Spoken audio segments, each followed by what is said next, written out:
Hay relatos que nunca debieron escribirse, pero aquí, en el diario del misterio, se leen en voz alta.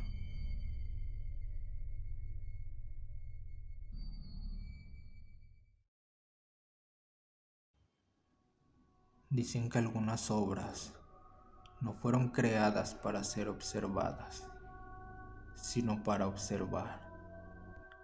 Dicen también que ciertos artistas no buscaban inspiración en este mundo, sino en otros, y que hay cuadros que no capturan paisajes o personas, sino puertas. La historia de hoy empieza así.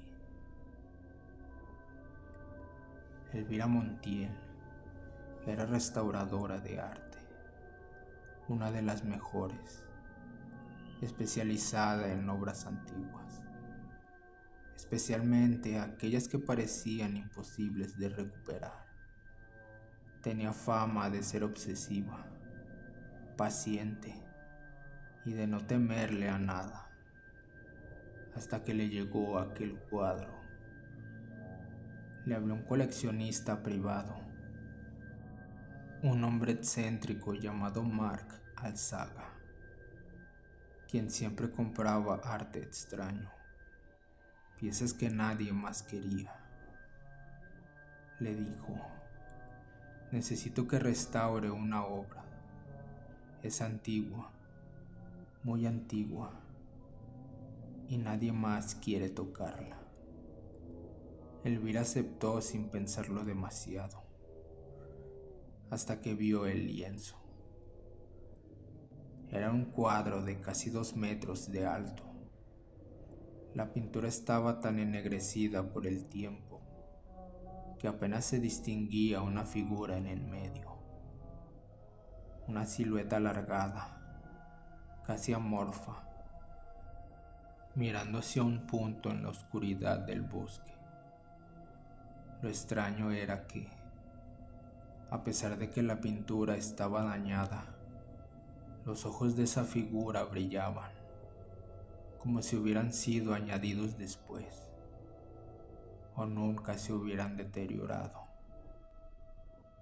Pero lo que la perturbó no fue eso.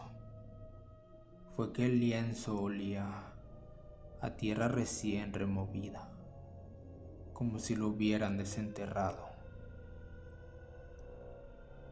Elvira comenzó la restauración en su taller nocturno, como siempre hacía cuando necesitaba concentración absoluta.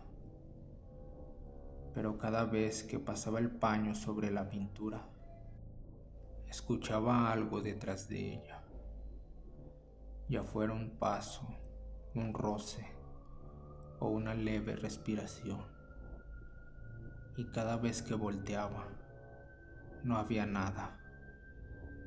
Al tercer día, notó algo más inquietante. La figura del cuadro parecía estar más cerca del borde. No era la perspectiva, no era imaginación.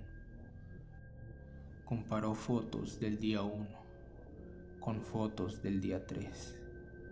Y sí, la figura se había movido 3 centímetros hacia la izquierda. Elvira sintió un escalofrío que la paralizó unos segundos, pero decidió seguir, porque la restauración de arte puede crear ilusiones. Así se convenció, hasta que vio la primer palabra escrita debajo de la pintura, oculta bajo capas de barniz: umbral. Queriendo saber más, Elvira pidió a Mark cualquier dato sobre el origen del cuadro. Este le envió una carpeta vieja y amarillenta. En ella encontró un nombre: Arturo Waldemar, un pintor del siglo XIV, desaparecido en circunstancias desconocidas. Las notas describían que sus últimas obras eran anómalas, que dejó de pintar retratos y paisajes y comenzó a copiar lo que veía en sus sueños. Había un testimonio de un colega suyo diciendo: Arturo no pinta, Arturo registra. Jura que lo que ve no está en su cabeza, sino detrás de sus ojos. Elvira sintió un dolor en el pecho. Siguió leyendo. Dijo que el bosque no era un bosque, era un lugar entre lugares, y que la figura que retrataba no posaba para él, sino que lo miraba mientras dormía. La última nota del pintor decía: la puerta está casi lista, solo necesita un observador más. Ahí, Elvira dejó caer los papeles. A mitad de la restauración, pasadas las 3 de la madrugada, Elvira escuchó algo nuevo. Un susurro. Su nombre. Elvira. Venía del cuadro. La figura ahora estaba a pocos centímetros del marco. La mano, que originalmente estaba oculta en la sombra, ahora estaba alargada hacia afuera, como si presionara algo invisible. Fue entonces que Elvira vio algo que no debió existir. La pintura emitió una respiración. El lienzo se curvió hacia afuera, como si algo detrás del cuadro hubiera inhalado profundamente. Ella retrocedió tan rápido que cayó de espaldas, y la luz del taller parpadeó. Al volver a mirar, la figura ya no estaba dentro del bosque pintado. Estaba de pie frente a la entrada del umbral. Un arco oscuro al fondo del cuadro que antes no existía, y sus ojos, 2 puntos blanquecinos, apuntaban hacia Elvira. Ella quiso destruir la pintura. Agarró un cincel, un martillo, pero el lienzo era más duro que la madera. Cada golpe rebotaba, como si estuviera golpeando piedra. Y entonces las luces se apagaron. En la oscuridad total, el cuadro comenzó a emitir un brillo tenue, suficiente para iluminar el taller. El brillo venía del interior del cuadro, no de la superficie, como si fuera una ventana real y hubiera fuego del otro lado. Y en ese resplandor, la figura se movió.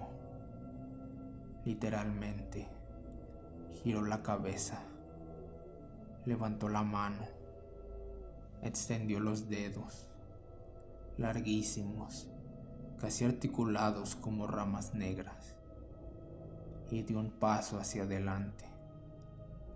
Pero esta vez, el pie salió del cuadro.